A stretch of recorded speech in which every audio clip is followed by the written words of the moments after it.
2026 മുതൽ കേന്ദ്ര സർക്കാർ ആധാർ പാൻ നിയമങ്ങളിൽ പ്രധാന മാറ്റങ്ങൾ കൊണ്ടുവരികയാണ്.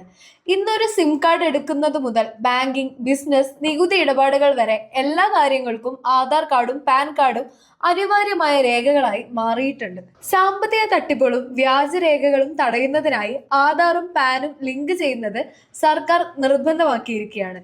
അവസാന തീയതിയായ ഡിസംബർ 31-നുള്ളിൽ ലിങ്ക് ചെയ്തില്ലെങ്കിൽ 2026 ജനുവരി 1 മുതൽ ആധാറും പാനും നിർജ്ജീവമാവുമെന്നും സർക്കാർ അറിയിച്ചിട്ടുണ്ട്.